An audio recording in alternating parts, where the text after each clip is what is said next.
ఎన్ని కోట్లు ఖర్చు పెట్టినరో ఎన్ని మాయోపాయాలు చేసినరో మొత్తం రాష్ట్ర ప్రభుత్వం ఎన్ని గింగిరాలు కొట్టిందో మీకు తెలుసు నాకంటే ఎక్కువ.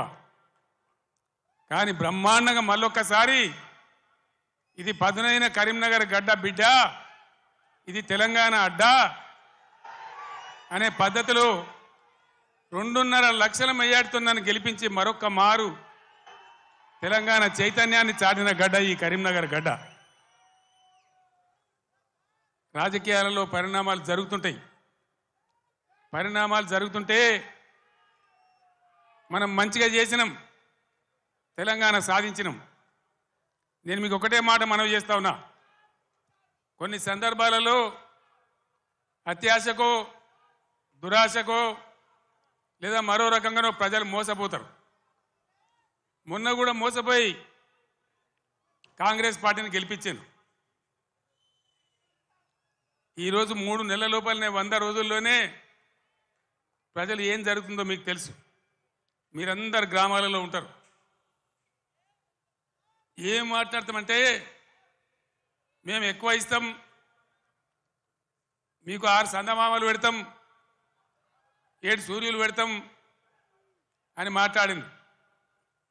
రైతు బంధు 15,000 వేస్తాం, కళ్యాణ లక్ష్మికి తులం బంగారం కల్పిస్తాం.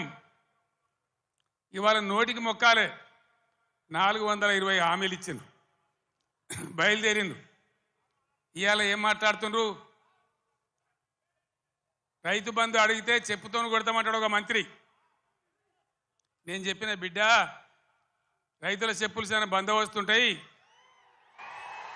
దబ్బన వాళ్ళు అదే పనికెత్తుకుంటే ఏమవుతుంది మీకు గతి అని కూడా నేను చెప్పిన. బందోబస్తు ఉండే ఆ రైతుల చెప్పులు.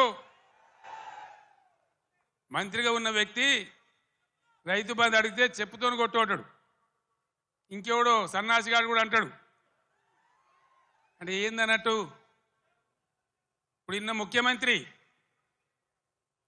ఆయనను 6 గ్యారెంటీలు ఇవ్వయా, కరెంట్ ఎందుకు మాయమైందా, నీళ్ళు ఎందుకు మాయమవుతున్నాయని అడిగితే ఆయన నేను పండబెట్టి తొక్కుతా, పేగులు మెడలేసుకుంటా, పెండ ముఖానికి రాసుకుంటా,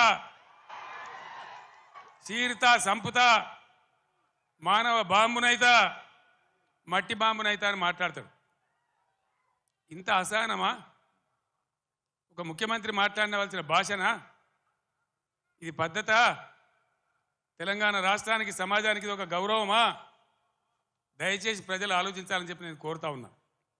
ఈ కరీంనగర్ గడ్డ నుంచి యావత్తు తెలంగాణ ప్రజానీకానికి నేను పిలిపిస్తా ఉన్నా. తెలంగాణ ముఖ్యమంత్రి అంటే తెలంగాణ మాట్లాడే మాటలు, ఆ ముఖ్యమంత్రి మాట్లాడే మాటలు, ఎవరన్నా ముఖ్యమంత్రి పదవులు ఉన్న వ్యక్తి మేము మానవ బాంబులం అయితే మనం మాట్లాడొచ్చునా? మాకు మాట్లాడరాదా? తిట్టానంటే తిట్టు తక్కువన్నాయా? ఇవాళ గీయాలకు మొదలు పెడితే రేపు గీయాల దాకా తిట్టచ్చు.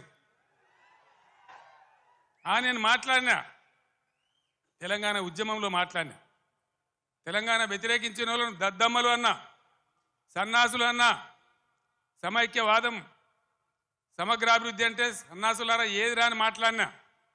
కానీ ఈ విధంగా 10 ఏళ్ళ ముఖ్యమంత్రికి ఉన్నప్పుడు నా నోటి నుంచి ఒక్క రోజన్నా ఒక సందర్భంలోన్నా ఇటువంటి దురుసు మాటలు మీరు విన్నరా? దయచేసి ఆలోచన చేయాలని నేను చెప్పేది చాలా సీరియస్ మాట. ఎందుకంటే తెలంగాణ రాష్ట్రం తెచ్చుకున్నాం, 10 ఏళ్ళు బ్రహ్మాండమైన పాలన చేసినాం.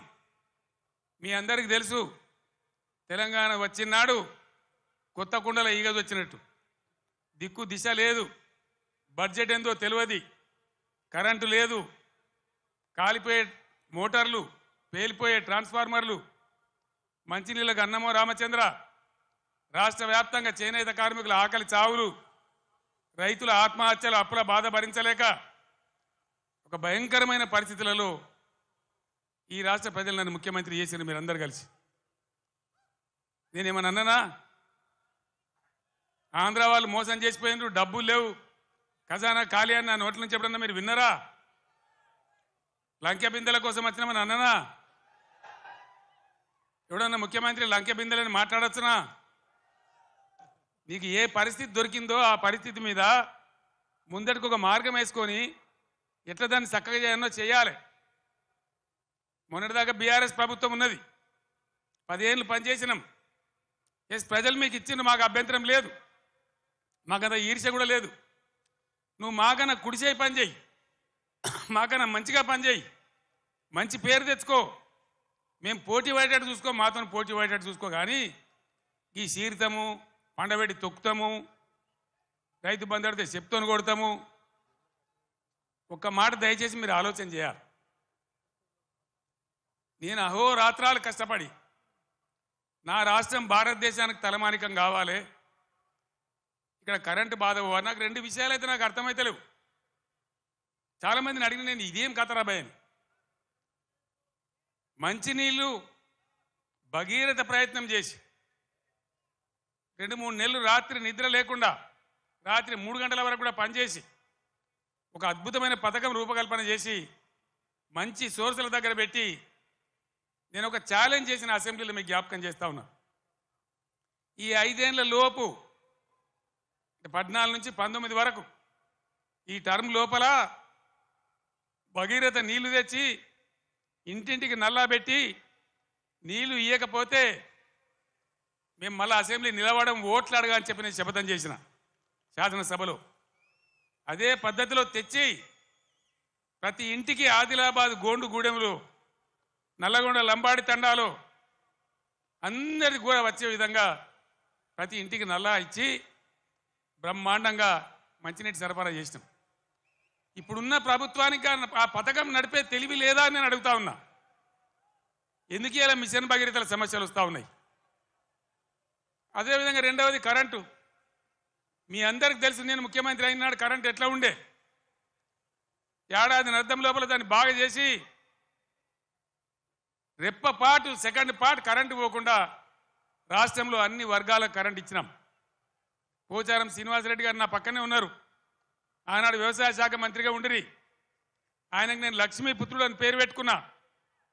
ఆయన కాలంలోనే 24 గంటలు రైతులకు ఫ్రీ కరెంట్ వచ్చింది, రైతు బంధు వచ్చింది. కరెంటు కరోనా వచ్చి కాటేస్తే కూడా నేను వేరే ఏవో ఆపినా కానీ రైతు బంధు ఆపలే. వ్యవసాయం జరగాలి, గ్రామాలు నిలబడాలి, రైతాంగం నిలబడాలని కరోనా వచ్చి బాధ పెట్టినా, ఖజానాల డబ్బులు లేకున్నా, అప్పో సప్పో చేసైనా సరే రైతు బంధు ఆపలే. ఇలాగా రైతు బంధు ఏ శాతం అయితే లేదా? కేసీఆర్ జర్ర ఇటు ముఖం మలగంగానే కట్క బంద్ చేసినట్టు కరెంటు బంద్ అవుతుందా?